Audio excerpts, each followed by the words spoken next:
Good morning, everyone. Thank you for joining us here. In the Northwest Territories, we don't just consult as a government, we govern together. Through the NWT Council of Leaders, the government of the Northwest Territories sits with Indigenous governments at the same table as partners and equals. Every leader brings their own priorities for their communities, but when we speak together, we bring attention to the shared priorities for the entire NWT. That collaboration is what makes the North different, and it's what makes us strong. Many Canadians have heard about some of the big projects in the North: the Arctic Economic and Security Corridor, the Mackenzie Valley Highway, and the Tulsan Hydro expansion. Each project is transformative, and each is important not just to us as a territory and Northerners, but to all of Canada. But the bigger story here is how we're moving forward together. The Arctic Economic and Security Corridor will, for the first time, link the Northwest Territories and Nunavut by road, unlocking the mineral-rich Slave Geological Province. The Mackenzie Valley Highway will connect communities that today rely on barges and winter roads that are being impacted by climate change. And the Tulsan Hydro expansion will deliver clean, affordable energy that makes communities more sustainable and resource development more viable. These are nation-building projects. Together, they secure sovereignty in the Arctic, fuel the clean energy transition, and advance reconciliation by putting Indigenous governments in the role of co-owners and decision-makers. But these projects are only part of the picture. We're also working to close the housing gap, to adapt to climate change, and to ensure health and social programs meet the unique needs of our people. With over half our population Indigenous, with every community shaped in part by the legacy of colonization, our services have to do more, and they have to do it differently. That's why we are here together in Ottawa, to show the strength of our partnerships, to make clear that our priorities are shared, and to ask Canada to match that unity with firm, long-term commitments. The North is ready, Indigenous governments are ready, our projects are ready. We've talked about the North long enough. It's time to start building. And with that, I would like to hand it over to Akwatide Danny Gadet. Thank you, Mr. Premier. Thank you. I'm Danny Gadet. I'm the Akwatide Chief for Delaunay Gotine government on Great Bear Lake in the Northwest Territories, about 500 miles north of Yellowknife. I come from a small, remote community. It's the only community in the Northwest Territories that's self-governing that actually amalgamated public government with Indigenous government. And we live on Great Bear Lake, which is 33,000 square kilometers. We've worked really hard to develop a land claim, and we developed a self-government agreement over the years. And I'm the chair of the coalition of a group of leaders that participate either on a negotiation level with land claims or self-government, or already have land claims and self-government. So we have quite a few leaders here this week working with trying to send a message to Ottawa and to the rest of Canada that the North has a lot to offer. The North used to be considered a wasteland, but I think the North could also be a big component to saving or participating in Canada's economy and building the Canadian economy. And we have a philosophy about how do we figure out how do we develop our resources but keep the money and keep the opportunities here for Canadians. I've thought about that for a lot of years. A lot of our communities think that way. And I think with what's going on in the world, it's time to start thinking about how do we do that and how do we strengthen Canada. And we think as leaders in the North, because we work together with not only the government Northwest Territories, but all the other leaders in the North, we have a real good opportunity to try to send a clear message to the rest of Canada that this can be done. But we have to work together in order to do this. This is how we grew up in our traditional lifestyle, is that we have to work together, we have to share, we have to support one another. That's been embedded in us, so that's the approach we're taking.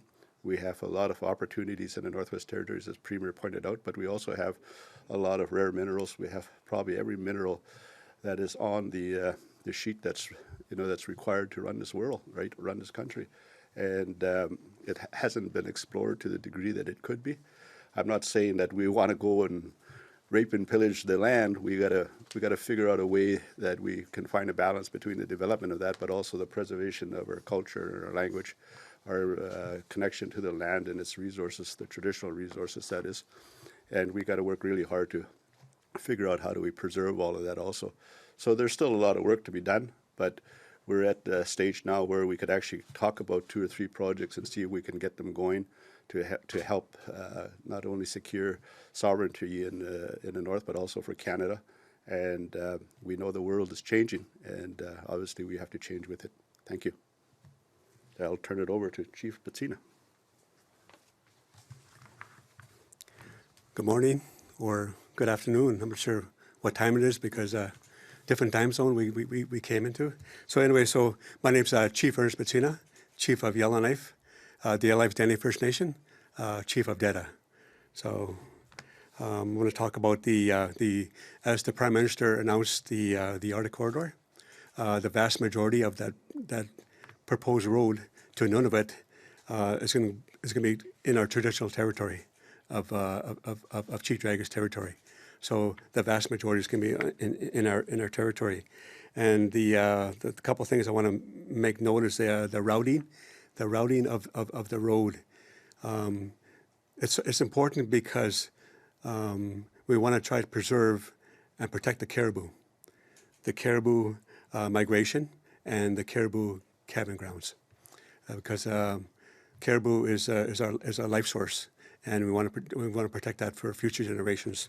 So also, as the Premier mentioned, the Tolson Hydro is another one that I'm hoping that will get started, and that's another one that another infrastructure project that we need, because I believe that the excess energy is going to be going alongside this Arctic Corridor. So we need to service the upcoming mines that will be coming. The diamond mines are on a downturn, so we need to start thinking elsewhere, like how do we create jobs for my members in the communities? And maybe there's one way that we can start creating jobs with the Arctic Corridor, the Tolson Hydro, and any other projects coming up. I want to mention that we have not finished our land claims yet, and there's only two regions in Northwest Territories. Is Acacho, which consists of Deta, Dilo, Litsuke, and Fort Rez, 4 First Nations, and the Decho. So there's only 2 regions left in Northwest Territories. So once we get that settled, it will be certainty for us in Northwest Territories, because all regions will be settled in. And what we want to do is create certainty, and the federal government industry will know who they have to work with, who they have to work with when they're starting the mines to take out the resources. So those are the big things I want to mention. So thank you very much, and I'll turn it over to Gary. Thank you. Gary Bailey, President of Northwest Territory Métis Nation. I represent 3 communities in the north: Hay River, Fort Resolution, and Fort Smith. Fort Resolution is the oldest community in the Northwest Territories. You know, we're a proud member of the coalition, Northwest Territory Coalition. We have been working in unity on all our common issues when we're dealing with housing, health, education. Doesn't matter what the issue is. You know, the Tolson is in our backyard, of course. So we want to make sure we deal with legacies of the past in order to move into the future of being hopefully a part owner in the Tolson.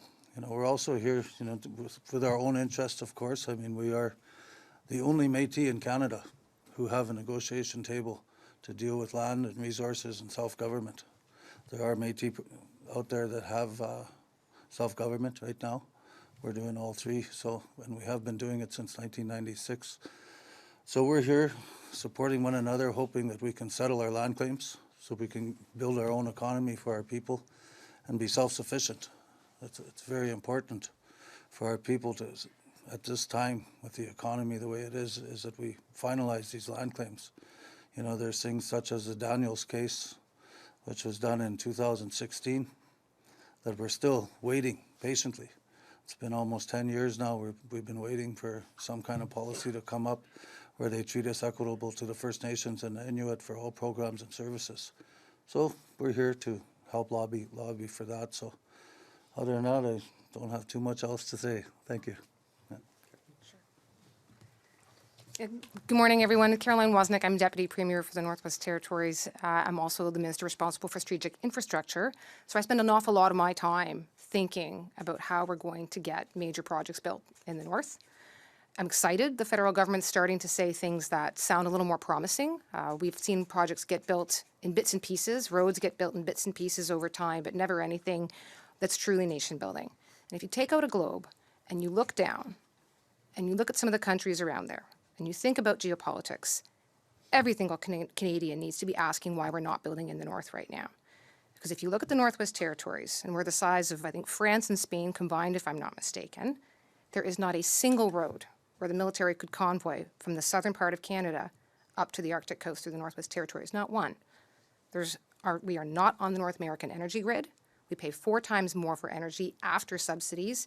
The military is not connected to the North American energy grid when they're in the Northwest Territories.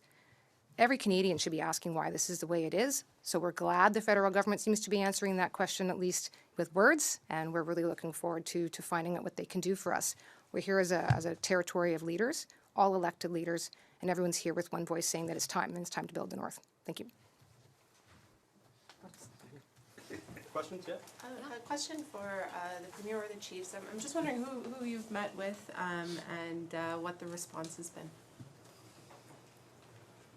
So this morning we met with, someone needs to help me out here. So we met with the Parliamentary Secretary for Minister Ananda Sangari, Jacques Ramsey, and we met with the Minister of Emergency Management as well. We have a number of ministers coming up, so Minister Fraser is going to be appearing in front of us. There's a number of parliamentary secretaries. So I know it's a busy time in Ottawa right now, but we still managed to get about half a dozen ministers and parliamentary secretaries in front of us. Why Minister Fraser? What would be the justice component of? There's a lot of justice issues in the Northwest Territory, so we're looking, like everywhere in Canada, we're experiencing issues with crime, an increase in drug crime, organized crime, and so we've been lobbying, like every other jurisdiction, for bail reform, and so that's one issue. There's other issues with the Daniels case and how Canada interprets Daniels case, so there's a number of things like that. Oh, I mean, we can go through the whole list, but I mean, maybe we'll just get through some questions here. I have a question. If you mentioned Minister Alty for the leaders here, like, did she mention anything about potential cuts that are coming to Indigenous communities in the budget? That the Prime Minister has asked for cuts everywhere. Did she specify what would come from her department? So we're meeting with Minister Alty tomorrow. Sorry. Yeah, Yes. no Okay. Yeah, on the question of budget, I just wanted to get your thoughts on what you think about the budget cycle being moved to the fall now, and if that changes anything in terms of your financial planning at the territorial level. I have one more title. I'm the Minister of Finance for the Government of the Northwest Territories. So let me see if I can help you out with that one.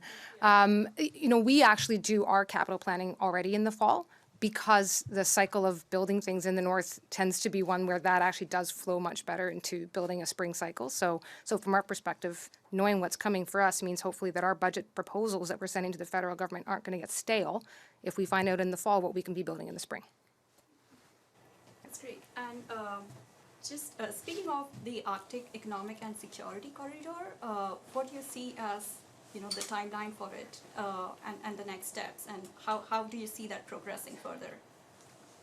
I mean, right now we're in a really exciting position in terms of we're working, as Chief Petsina already said, together with Yellowknife First Nation and Cleacho government, and they've really taken the lead. Cleacho government have the other section of territory and lands where the road will be going, and we're right now working on the routing, and it's a partnership opportunity. So, it's premature to put a date on it, and but at the same time, we certainly feel, as I was saying, the urgency of the project. And then, of course, on the other side of the border, Nunavut is working on what they're doing on their side of the border. So, right now, step 1 is figuring out routing, which we're doing collaboratively, and step 2 will be moving on to some firm dates to move through an evaluation process and the environmental boards. But there's urgency for sure. You want to add anything? No, I just want to publicly say that we are working collaboratively with the Cleacho and the Yellowknife and with partnership with GWT on the Arctic Security Corridor, because the Prime Minister has publicly put us on the secondary list. So it's sort of, we need to start work on this sooner than later. we need to start talking to the governments, federal governments, GWT, and then myself being a chief for my community, I have a community meeting coming up in November, so definitely I'm going to bring it up because we need to start this and let my people know and update my membership on this important issue that the Prime Minister wants to try to push on the Arctic Security Corridor. Thank you. Emily Hoskell of Mail. Are you hoping to see funding for any of these projects in the budget? Yeah, funny. Well, of course, I'll always take the federal government's money. That'd be wonderful. I mean, look, at this point, we've put forward 3 major projects for us, and as Chief Betsina just said, the first one is in the group of projects that's going to the Major Projects Office to sort of help get funding sorted out. So right now, we're in a good bucket. I mean, we're a small government, we're a small territory. We have a huge administrative region, but we don't necessarily have the capacity to be developing complex financial arrangements. So I think one of the things we do need to do is go to the Major Projects Office and take them and put them to work in helping us to figure out what exactly the costing would be. We do have some asks. There's some opportunity for, for instance, we have another road project to connect up to Tuktoyaktuk on the western part of our territory. That one's already been in an environmental assessment. We are looking for some funding to help support some of the community work along there. We have some work that we can certainly get to with the Klitschko government and the Yellowknives Dene First Nation. I mean, the cost of planning, the cost of engagement, those are not small dollars, so we're certainly hoping to see some support in that regard. Yeah, thanks. Natasha Bilowski, Canada's National Observer. I'm just wondering, this question is for all of you, what you think about how dominant the pipeline discourse has been, given that, you've just come here and outlined several projects that you'd like to see advanced. I'll try. Again, I'm Danny Gadet. I'm from Delaney. We worked really hard up the valley to try to get a pipeline, Arctic oil and gas pipeline years ago. We actually ended up with a permit. We ended up with a coalition of Indigenous people to own it in partnership with industry. And it died basically on a table because the market crashed, or, we started pulling away from fossil fuels and stuff like that. We have a lot of fossil fuels in the north. We still have a lot of untapped reserves that are, especially gas, and we have a lot of shale oil, but we've kind of shied away from it over the last few years because you kind of get excited about these projects, but, we got it to a point where we're ready to go, and it died, right? So I don't get too excited about this idea that we're spending a lot of time and energy on pipelines.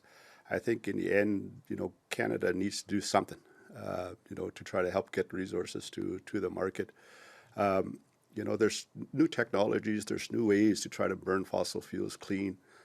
We do that with vehicles. We have Cadillac converters, we have all these other things that try to reduce emissions and stuff like that. I mean, we could put a lot of investments in that area where we could try to work towards trying to maybe develop fossil fuels again.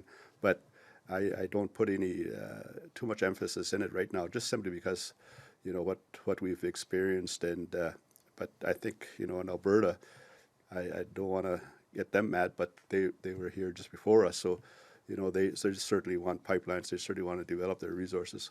But, when Gary talks about legacies, you also got a big mess in your backyard called the oil sands, and it's affecting us in the north with our water. And we should try to make an effort and to help, how do we clean that up? How do we start cleaning that stuff up before we start doing more stuff? I always thought it was a real good opportunity for Canada, to work together when the oil sands was being developed, and we should have done it in a way that we take our time, we develop monitoring mechanisms for water and, cleaning tailing ponds and all that type of stuff, and we build it together. And we only extract as much resources that Canadians need or Canadian businesses need, not the world. And if we'd done that, there might have been a way to try to keep this place clean as we were developing. I think it's probably I describe it as the biggest oil spill in the world, and we should be cleaning it up, right? So how do we do that? Just basically an open question for a lot of people, but that's basically how we think. Thank you. I'll make a comment. Yeah, sorry. Yeah, so if I can just make a comment on that as well. So in the Northwest Territories, the rest of Canada is trying to move to a one project, one review system. We already have that in the Northwest Territories. So Bill C-5 doesn't impact us. The system that we have, it's actually rooted in the modern treaties. It is a co-management system where the Indigenous governments, the government of the Northwest Territories, and the government of Canada all play a role. We all have members we appoint to the boards who look at these projects. And so if there's a project that a company wants to advance, we have a system. They can come to the territory, they can go through this system, they can engage with the communities, and then we can go from there. Thank you. A question for the Premier. Prime Minister Mark Carney is in Washington today, and he's going to be meeting President Donald Trump. I wonder what your expectations are from that meeting and what you're hoping for the Prime Minister to come back with. Well, I wish the Prime Minister all the best luck. We have, as the Premier, I meet with all of the other Premiers and the Prime Minister relatively frequently, actually.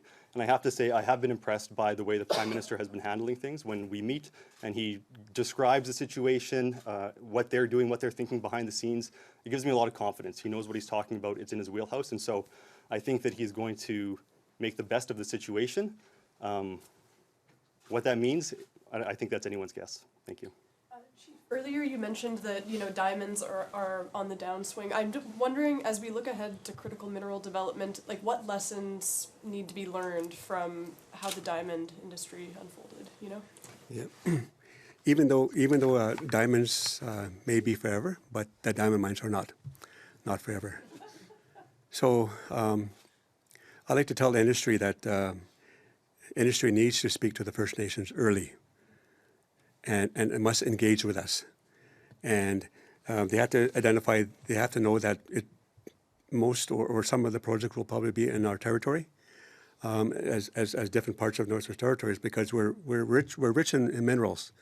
That's one thing that Northwest Territories have because we have such a big landmass. We are definitely gifted with the resources that that are in our territory.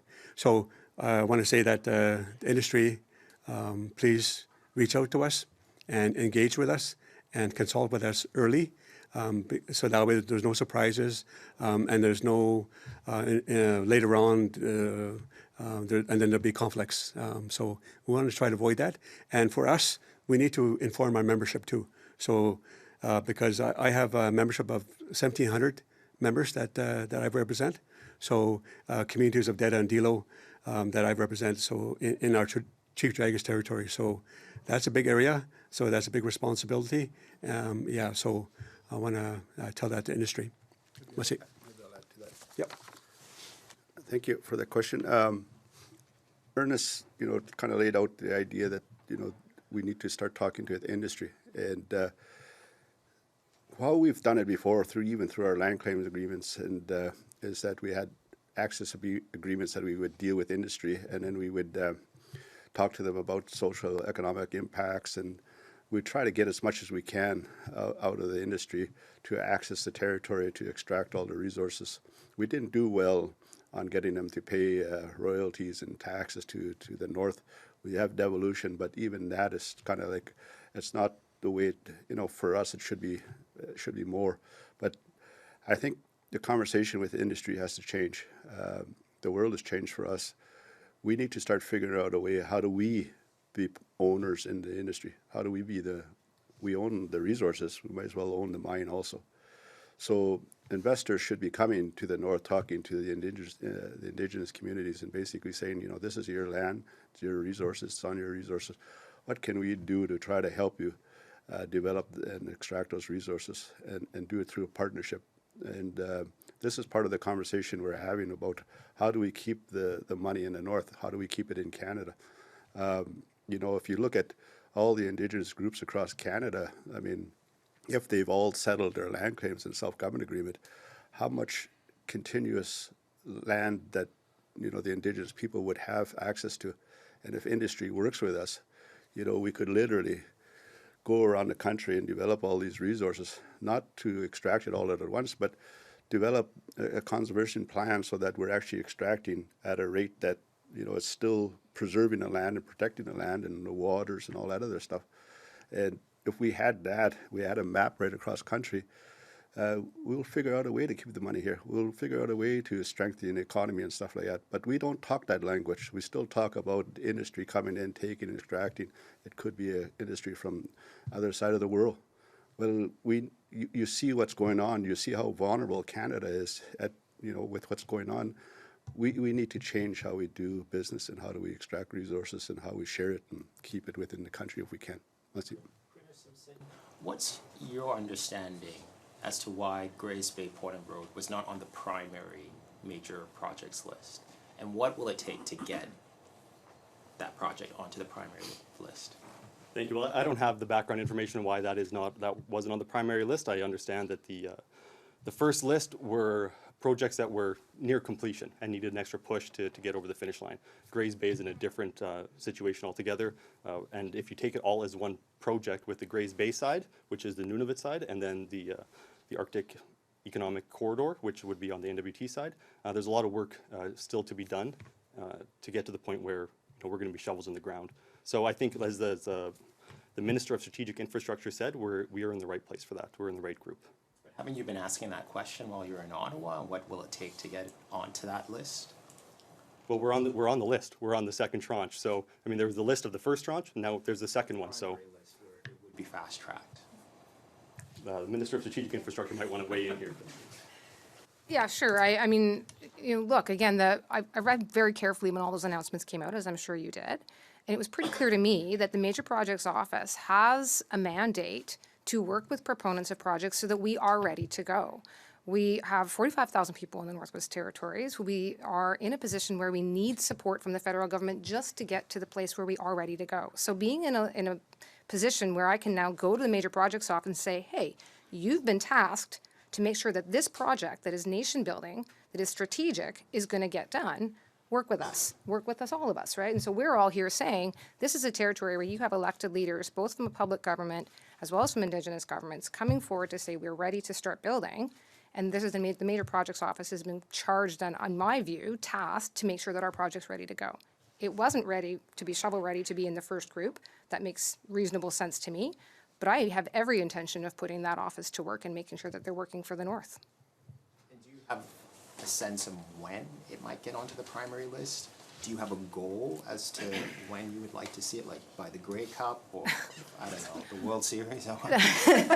I mean, I feel like I'm probably not the right person to bring the sports analogies into play here, but I mean, the idea of these sort of, sports markers that are out there, I mean, I appreciate the impetus that creates and the sort of narrative that creates. The reality is that the North has been underdeveloped for successive governments over and over and over again. And we come to Ottawa with successive governments over and over again. And as I said, roads are getting built in little tiny bits. Little bits of money get a little bit more here and a little bit more there. And one airport gets a little bit of extensions. Those days have to be over. I mean, Canadians should have some fear in their hearts if we can't convoy the military from the south to the north, if we can't land the new airplanes that they're building anywhere in the north. So there's a lot that needs to happen. And I'm not worried about the major project or the list, which is really in some parts focused on regulatory issues and ensuring that there's one process. As Premier said, we have a totally different process in the Northwest Territories. We co-manage with Indigenous governments in the Northwest Territories. What we need is to figure out the financing of these projects, and that's my understanding of the bucket that we're in, is that they're tasked with figuring out the financing. Once they've got that, we have partners across the Northwest Territories that are ready to build nation-building projects. Do you see more optimism now? Because you mentioned that successive governments have come here to speak to the federal government and federal officials. Do you see a change in tone or more optimism?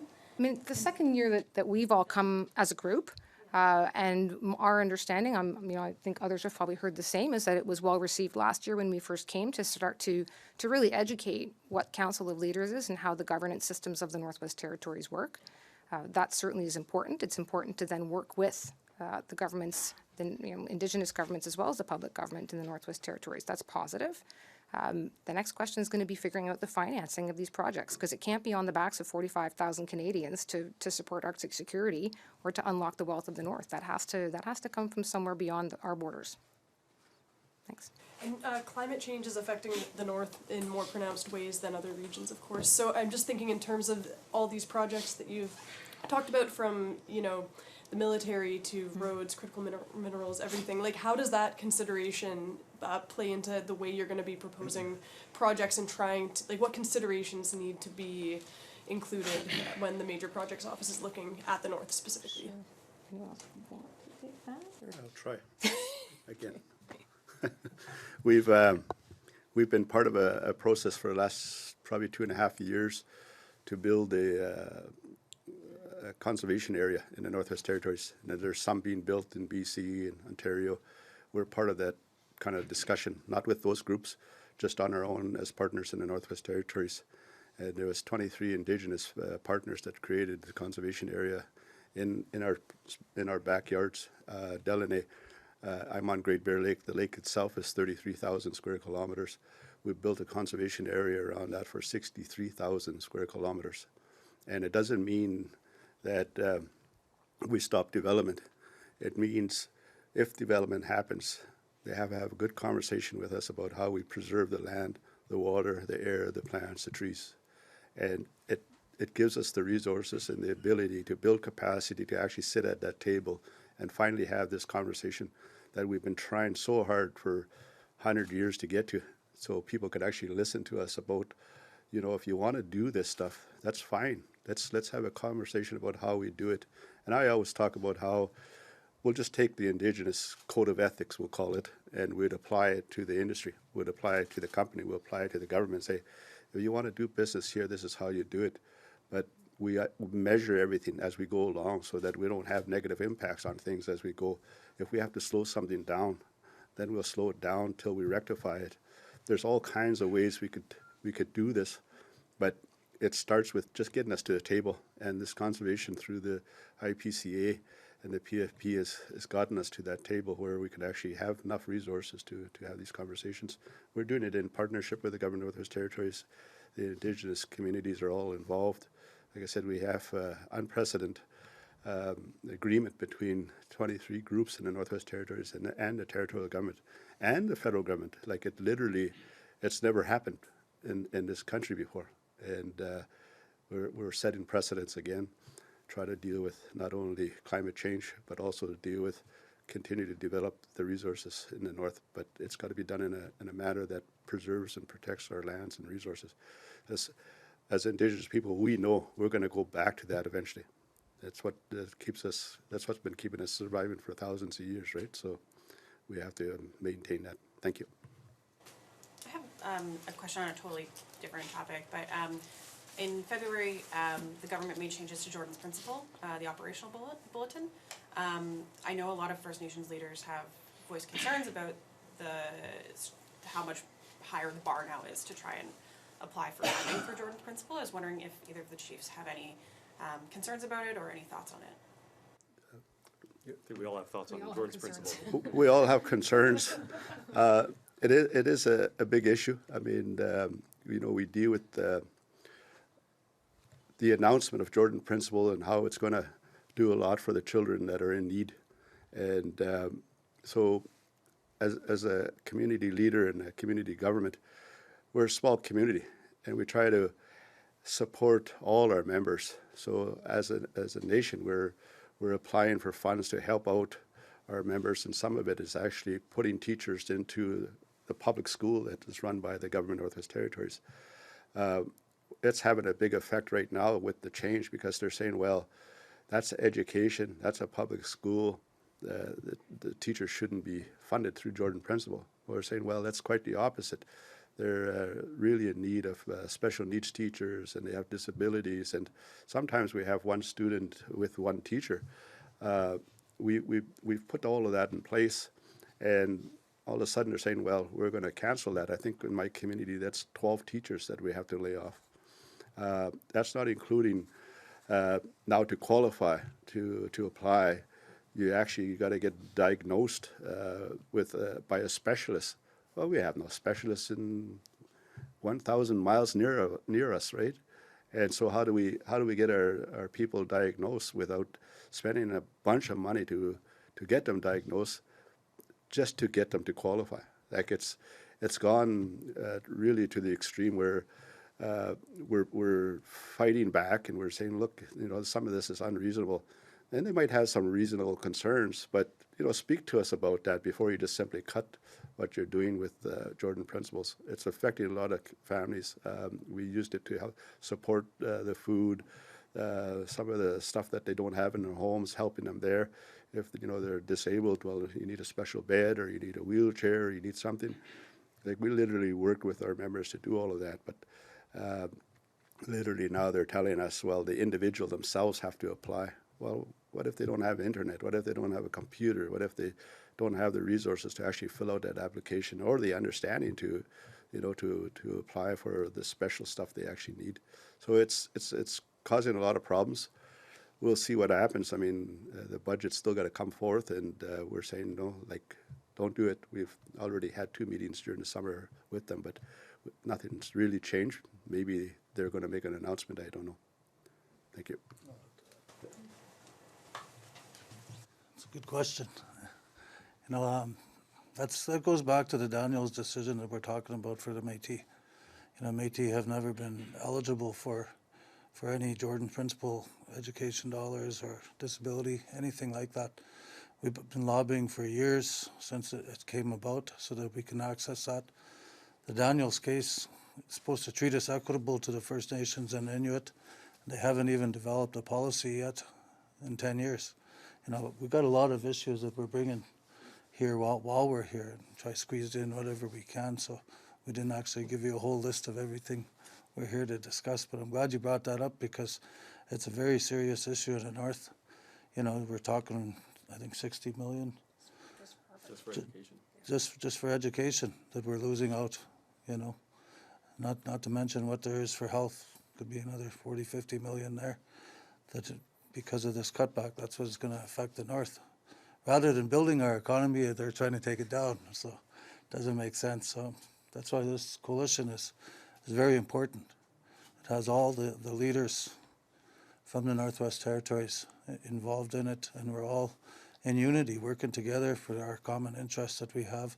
At the same time, they let us bring out our personal issues, I guess, for our nations that we represent. So, thank you. I'll just make a comment too on that. So the whole Jordan's Principle issue has really highlighted a major concern that I have in the Northwest Territories, and that's how the federal government creates programs and policies for the NWT. We're treated most often like a province, but we're not a province. We don't have the tax base to raise revenues to supplement these sort of, say, clawbacks of funding. So, you know, we have dozens of communities in the Northwest Territories that are, you know, 80 to 100% Indigenous. If they were in Southern Canada, they would be reserves, and the school board would be eligible to make an application to Jordan's Principle, because Canada recognizes that on reserve, that makes sense. And in a province, maybe it doesn't, but we're not a province. So really, Canada really needs to start looking at the fact that we have provinces, we have territories, and we have reserves, and each of them needs special consideration. Thank you. Thank you. This concludes the press conference. Merci, c'est ce qui conclut la conférence de presse. Thank you. Thank you. Thank you. Thank you.